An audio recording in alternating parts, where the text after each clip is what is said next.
नमस्कार। सूचना एवं जनसंपर्क विभाग की प्रस्तुति हिमाचल बुलेटिन में आपका स्वागत है। पेश हैं आज के समाचार।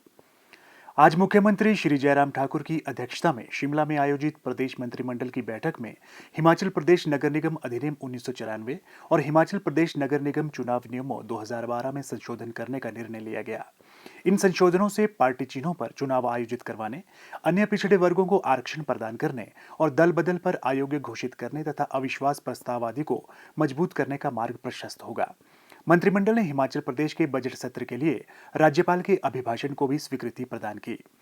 बैठक में किसानों के हितों के लिए जिला सिरमौर की तहसील पांवटा साहिब के मौजा धौला कुआं में स्थापित किए जाने वाले क्षेत्रीय बागवान अनुसंधान और प्रशिक्षण केंद्र के लिए डॉक्टर वाई.एस. परमार औद्योगिकी व वानिकी विश्वविद्यालय नौणी को 122.08 बीघा सरकारी भूमि 99 वर्ष की अवधि के लिए ₹1 प्रति माह की दर पर पट्टे पर देने को स्वीकृति प्रदान की गई।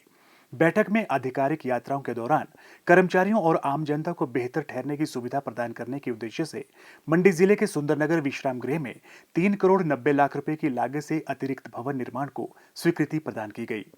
मंत्रिमंडल ने सोलन जिले के नालागढ़ में विशेष भूमि अधिग्रहण इकाई का विस्तार करने को स्वीकृति दी।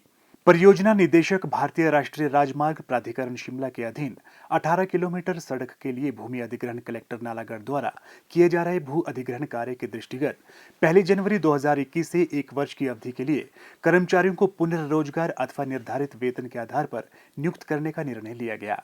मंत्रिमंडल ने मोटर वाहन संशोधन अधिनियम 2019 की धारा 210(a) के तहत दंड व जुर्माने को संशोधित करने के प्रस्ताव के साथ साथ अधिनियम की धारा 200 के तहत कंपाउंड अपराधों में सक्षम अधिकारियों को जुर्माना लगाने की शक्तियों में संशोधन की भी मंजूरी प्रदान की। यह निर्णय लोगों को सुरक्षित ड्राइविंग अपनाने के लिए प्रेरित करने के लिए लिया गया है और इससे उनकी सुरक्षा भी सुनिश्चित होगी।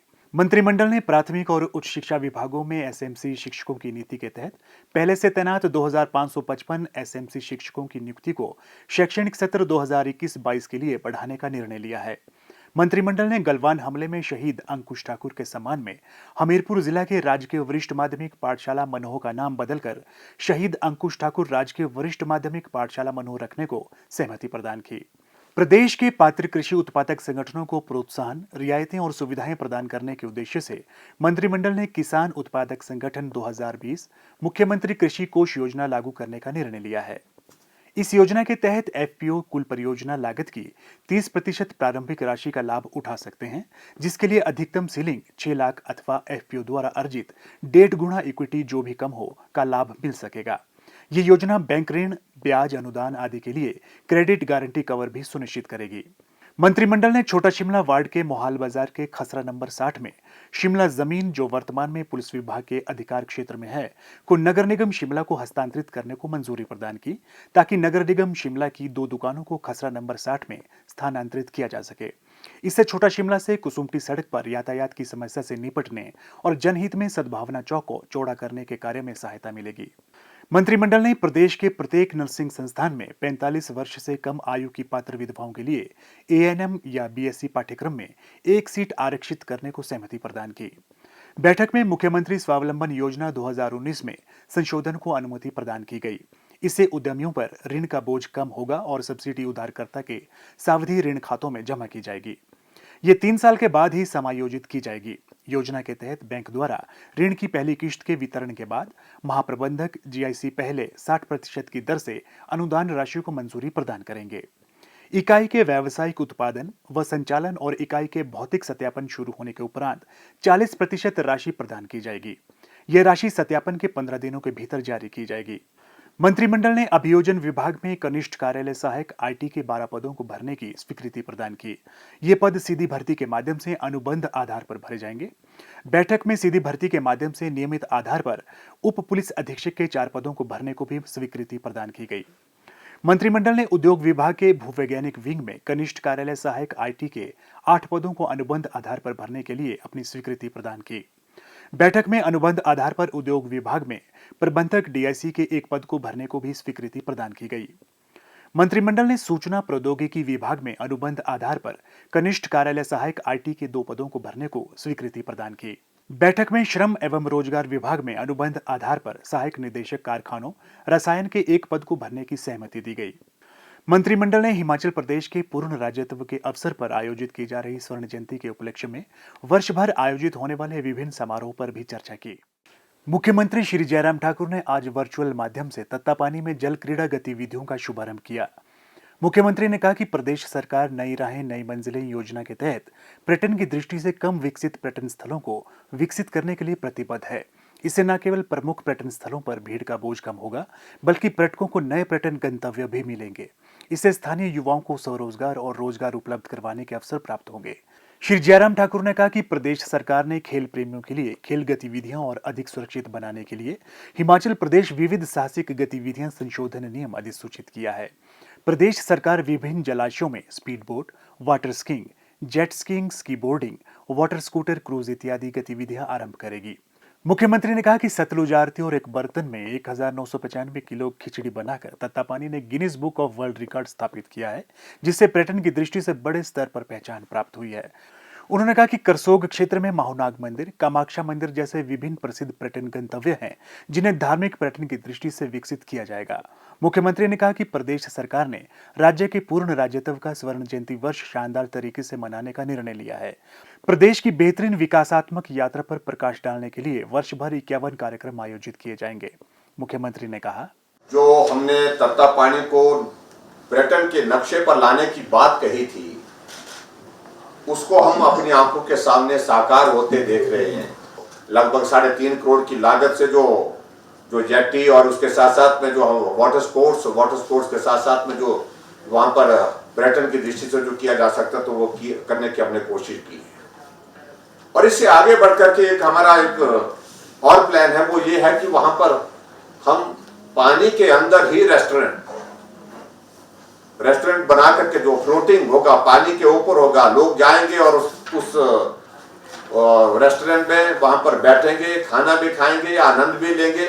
और उसके वहां लगने से मुझे लगता है कि क्योंकि हिमाचल प्रदेश में अभी तक दूसरा इस प्रकार का अभी तक हमारा प्रोजेक्ट टूरिज्म के क्षेत्र में या प्राइवेट सेक्टर में कहीं भी शुरू नहीं, जो पहली एक शुरुआत करने की हम कोशिश करेंगे।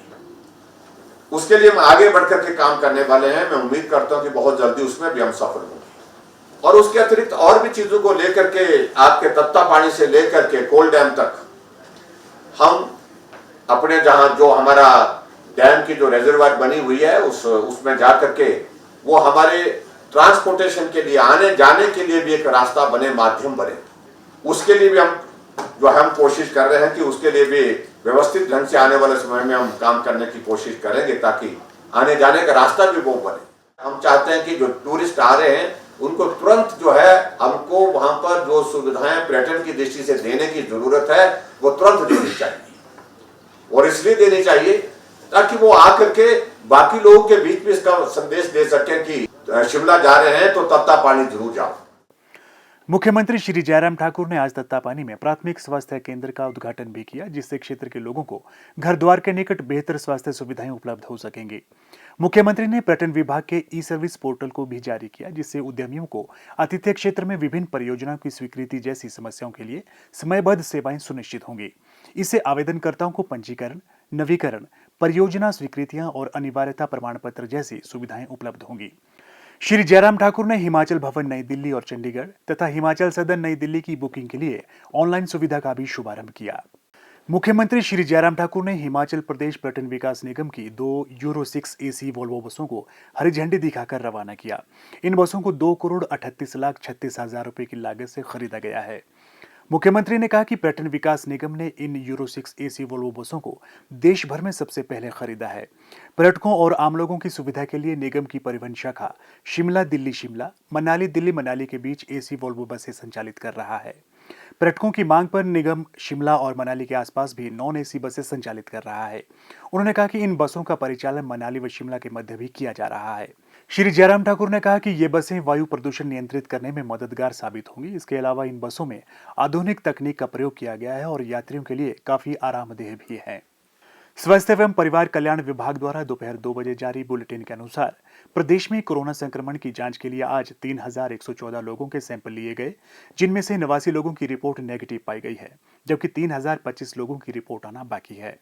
अभी तक 10,67,037 लोगों की जांच की जा चुकी है, जिनमें से 10,05,593 सैंपल की जांच नेगेटिव पाई गई है। प्रदेश में कुल 58,404 लोगों में कोरोना वायरस के संक्रमण की पुष्टि हुई है, जिनमें से 57,210 लोग इस बीमारी से ठीक हो चुके हैं और 199 व्यक्ति उपचाराधीन हैं। हिमाचल बुलेटिन देखने के लिए सब्सक्राइब करें YouTube channel DPR Himachal, follow करें ट्विटर @DPRHP, लाइक करें Facebook page information and public relations department Himachal Pradesh, visit करें वेबसाइट www.himachalpr.gov.in। इस अंक में इतना ही। कल फिर होगी मुलाकात, दीजिए इजाजत, नमस्कार।